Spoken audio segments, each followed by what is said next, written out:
റോമാലേഖനം വിശ്വസിച്ചാൽ കിട്ടുന്ന നീതീകരണത്തെ പറ്റിയാണ് പറയുന്നത്. Romans talks about the justification that comes by faith. ഒറ്റ വാക്കിൽ പറഞ്ഞാൽ നമുക്ക് ചുറ്റുമുള്ള മതങ്ങൾ നമ്മളെ മോക്ഷം കിട്ടാൻ, നീതി കിട്ടാൻ, അതും ഇതും ഇങ്ങനെയും അങ്ങനെയും അവിടെയും ഇവിടെയും ഒക്കെ പോകണമെന്ന് പറഞ്ഞ് പഠിപ്പിച്ച് പരിശീലിപ്പിക്കുമ്പോൾ വചനം പറയാ, നിന്റെ ഒരു പ്രവൃത്തിയാലുമല്ല, ക്രൂശിൽ നിവർത്തിച്ച കർത്താവിന്റെ പ്രവൃത്തി നിനക്ക് മോക്ഷം നൽകിയിരിക്കുന്നു, നിനക്ക് നീതി നൽകിയിരിക്കുന്നു. When other religions offer many other ways to acquire salvation, the Bible declares the just shall live by faith. Amen. Hallelujah. നിങ്ങളുടെ ഒരു പ്രവൃത്തികളാലും നിനക്ക് രക്ഷപ്പെടാൻ പറ്റില്ല. We cannot achieve the approval of God by our own works. അതൊക്കെ ചില ദിവസങ്ങളിലേക്ക് നമ്മുടെ മാനസിക തലത്തിൽ ഒരു ഇമോഷൻ, വൈകാരികമായി ഞാൻ എന്തോ ചെയ്തെന്നുള്ളൊരു തോന്നൽ തരും. എന്നാൽ നിലനിൽക്കുന്ന എന്നേക്കുമുള്ള സമ്പൂർണമായ വിടുതൽ യേശുവിലൂടെ മാത്രമേ ഉള്ളൂ. Our works only will satisfy us emotionally, but to receive salvation we only have to accept and believe in the finished work of the cross. നമ്മുടെ ഒരു പ്രവൃത്തിക്കും ഇവിടെ സാധ്യതകളില്ല. അവന്റെ പൂർത്തീകരിച്ച പ്രവൃത്തിയാണ് നിന്നെ വിടുവിക്കുന്നത്. It is not our works that has saved us, but it is the finished work of cross that has saved us. റോമാലേഖനം 8-ാം അധ്യായത്തിലേക്ക് നമ്മൾ വരികയാണ്. We are coming back to Romans chapter 8. 8-ാം അധ്യായം വളരെ മനോഹരമായിട്ടാണ് തുടങ്ങിയിരിക്കുന്നത്. It is a beautiful chapter in the book of Romans. അത് തുടങ്ങിയിരിക്കുന്നത് വളരെ മനോഹരമായിട്ടാണ്. It is a beautiful declaration with which it is started. അതുകൊണ്ട് ക്രിസ്തുയേശുവിൽ ഉള്ളവർക്ക് ഒരു ശിക്ഷാവിധിയുമില്ല. There is therefore now no condemnation for നീ ക്രിസ്തുവിലായതുകൊണ്ട് ഒരു ശിക്ഷയ്ക്കും ഒരു നിയമത്തിന്റെ വിധിക്കും നിന്റെ മേൽ സാധ്യതകളില്ല.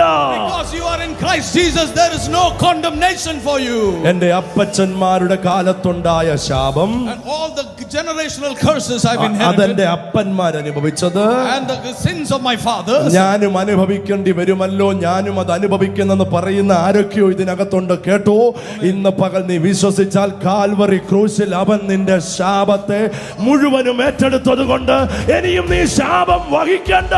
because he has become a curse for you, you don't have to live under a curse.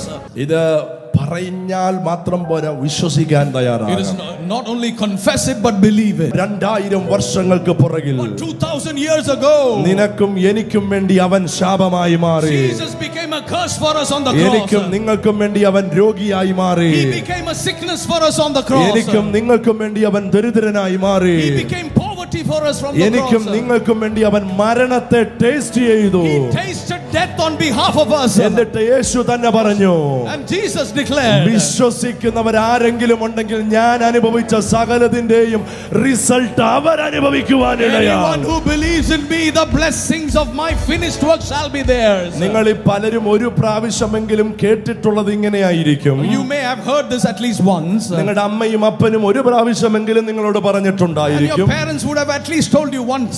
ഉണ്ണാനുണ്ടോ ഉടുക്കാനുണ്ടോ എന്നറിയാതെ അരമുറുക്കി നിന്നെ ഇത്രയും വളർത്തിയത് എന്തിനാണെന്നറിയാമോ? ഞാൻ അനുഭവിച്ച ഒരു കഷ്ടതയും നീയും നിന്റെ തലമുറയും അനുഭവിക്കാതിരിക്കാൻ എന്ന് പറയുന്ന മാതാപിതാക്കളെ നിങ്ങൾ കണ്ടിട്ടുണ്ടെങ്കിൽ കേട്ടോ, 2000 വർഷങ്ങൾക്ക് മുമ്പ് യേശു കാൽവറിയിൽ സകല പങ്കപ്പാടുകളും വഹിച്ചത് നീ അത് അനുഭവിക്കാതിരിക്കാനാ. Hallelujah. If your parents are so concerned about you that they take all hardships to bring you up, just imagine how much the Son of God has paid the price for you and your bright future. കൈ രണ്ടും ഉയർത്തി പറഞ്ഞാട്ടെ, ക്രിസ്തുയേശുവിലുള്ള എനിക്ക് ഒരു ശിക്ഷാവിധിയുമില്ല. Lift your hands and say, there is now no condemnation for those who are in Christ Jesus. Amen.